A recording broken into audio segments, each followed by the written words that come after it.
Spirit of the living Christ, born again in me. How sweet. Truly a blessing. Father's Day. I love celebrations. And as we celebrate the fathers, I want us to consider all of the fatherly love that we have received and continue to receive. And it comes from often from the most unlikely spaces.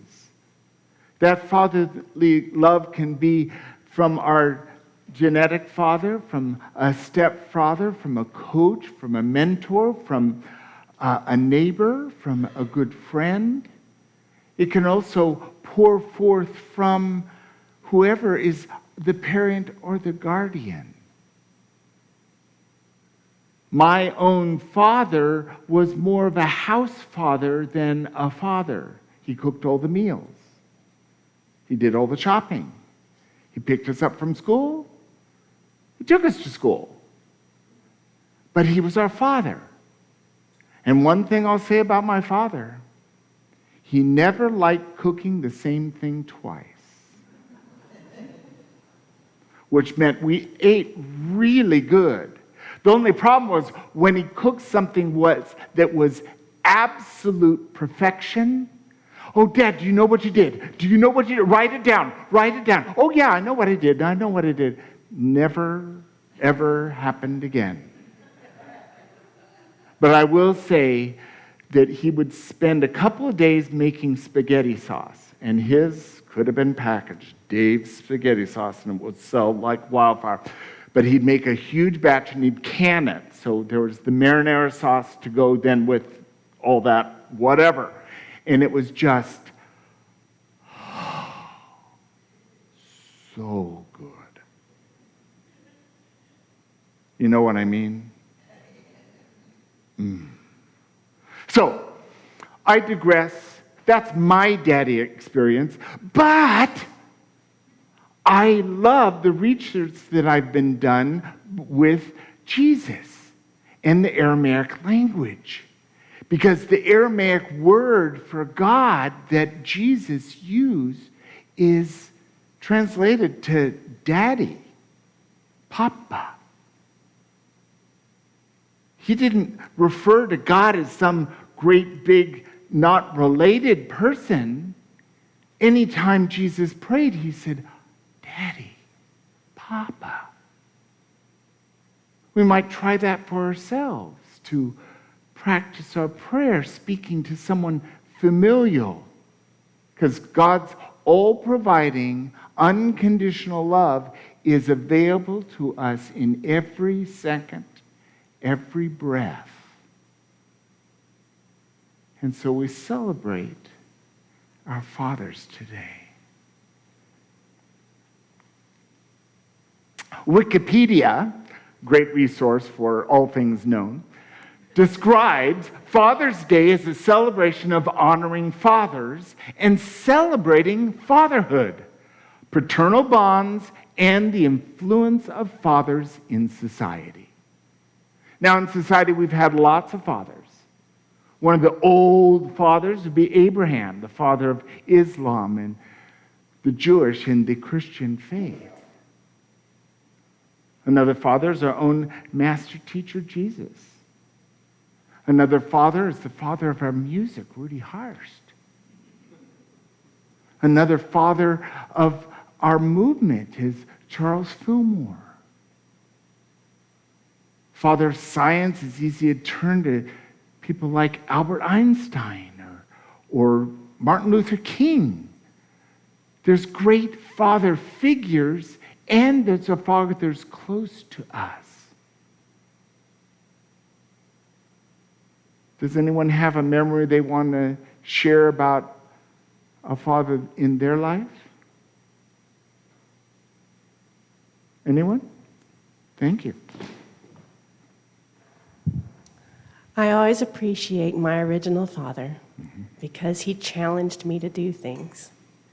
including walking around the backyard fence from the front door to the back door in the dark, and including jumping off the roof to the ground. But he always challenged me. And it continues to live brightly in you as I see you out there trimming in the yard this morning. Can-do spirit. Beautiful. Anyone else? My father gave me some great advice when I was about 18, and he said, I trust that you can make good decisions. And I cannot tell you how much that meant to me. Absolutely. How beautiful.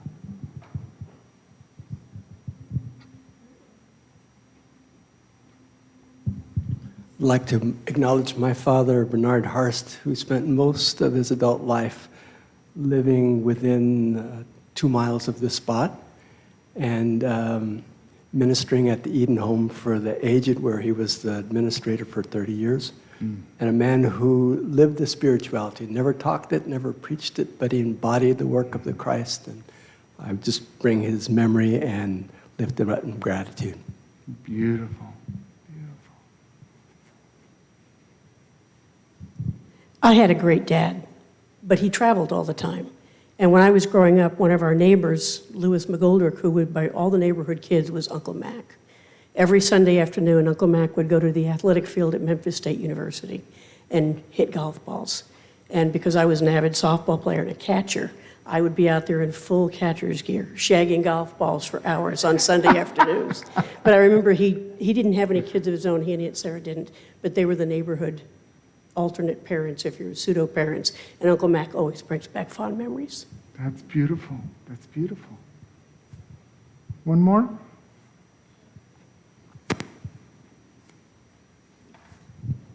Well, I had a dad that was, you always knew he loved you, but they worked. My parents both worked at night. They owned a couple restaurants. So I left California when in early 30s with my husband, and we went to Lake City, Arizona. So we were kind of away, separated. So after my mom passed, I didn't get to see my dad too much. But I got lucky enough to marry Steve and have a father-in-law that was absolutely wonderful. I started calling him Dad and his mother.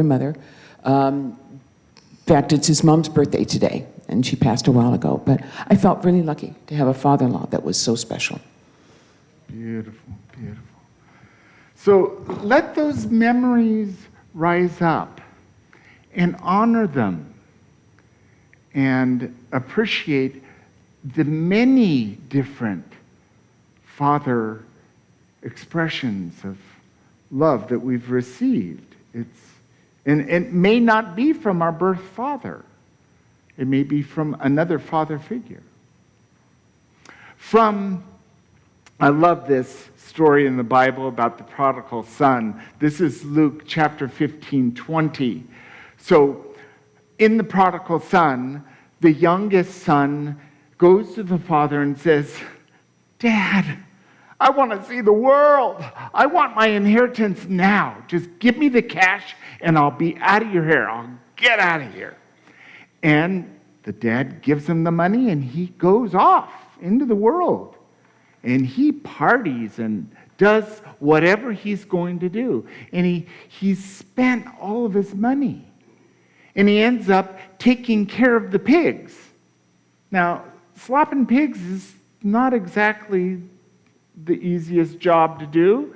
And he realized, gee, I could do this at my father's house and I would be a lot more comfortable than doing it here.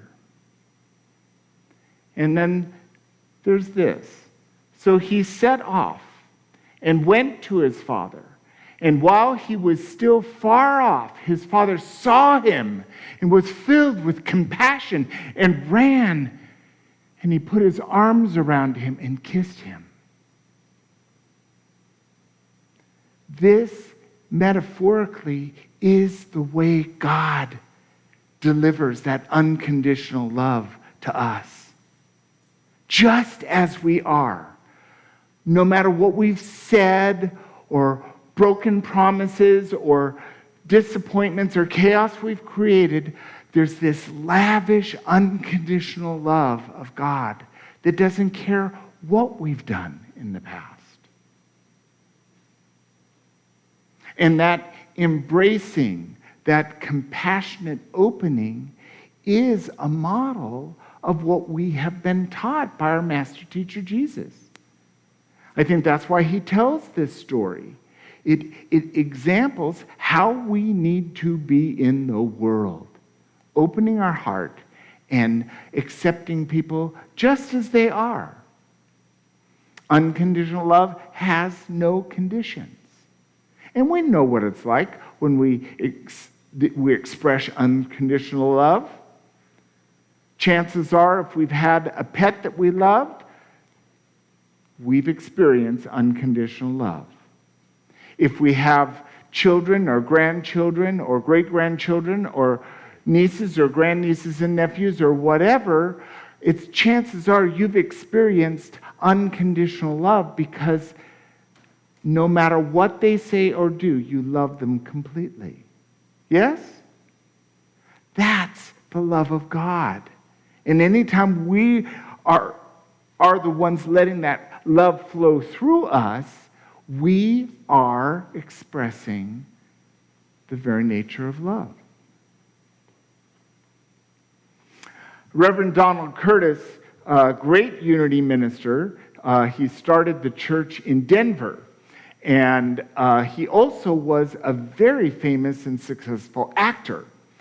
You might remember him from Perry Mason or from some of those old movies. Anyway, he wrote some wonderful foundational books for unity. And here in one of them he says, when we say Father in practical Christianity, we are not thinking in terms of God being male in the physical sense. We are thinking of the overall benevolent beingness that knows only to protect, provide, and give. And this very nature of God, often we refer to God as the Father. We also refer to God as the Mother.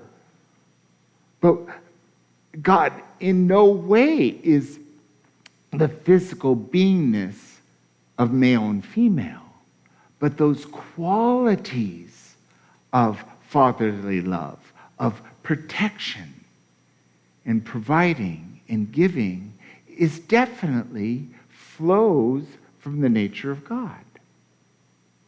Also, the nurturing and the loving and the sensitivity that comes from that mother nature is the wholeness of God. And in reality, you boil all that down, it's really just the capital L love of unconditional love that God provides and that emulates from the people who embody that for us. This can be a mentor that we've received such guidance that maybe we won't make the same mistakes that they made. It could be a good friend. And all of this is conditional on our willingness to be present to the love. If we aren't open to it, we won't receive it. We'll deflect it. Our minds can deflect anything. But when we stand firm in the knowingness that we are one with God, no matter what, then within that is a very opportunity to express that love with others. Doesn't matter how young we are, how old we are, how cute we are, it doesn't matter how we are. Our Father's is a call to action. H. Emily Cady an incredible woman. She was a physician in New York in the 1800s. She wrote a powerful book called Lessons in Truth, which was the single text that for many years was the only thing you had to demonstrate everything in this book, and then you could be a unity minister. Beautiful book. And here she says, there is one Spirit, one Father of all, in us all, but there are different manifestations or individualities. I love this because each of us is a divine expression. And each of us expresses in a different way. Often, our way of expressing ourselves is influenced by our parents and our teachers. But it's ours to express that allness of that, and from that, our life is directed, is informed, is cared for, and all we need do is be present to it. Are you ready to be present to this in your life? To open yourself to a greater expression of unconditional love with everyone you meet. It's a tall order, but it's a choice we can make. And that's what we're going to be able to do with our fathers. And I have some operating instructions. So our personal exploration this week. From whom have you received fatherly guidance and care? So we've talked a little bit about that today, and I've invited you to open yourselves up to remember all those people that have given you that guidance and care in that fatherly way, not necessarily our Father. When did you last extend fatherly care to others? This could be when you allowed someone to make a left turn in front of you, or given them the parking spot, or shared a meal with someone else. There's all kinds of ways we can share love in the form of the physical, the spiritual, the mental, and the emotional. So you might look at extending some fatherly care to others on a more regular basis. And the last one is really what this is all about, is spend time daily in prayer, focusing on the presence of love. That's capital L love. That's God's love, unconditional. And this is our fourth unity principle, to pray and meditate daily, to set everything aside, to go within and listen, open, receive serenity, balance, healing, peace, direction. It's all available to us in prayer, simply by focusing on love. There's a whole bunch we can focus on. Let's make a choice and focus on love. Thank you.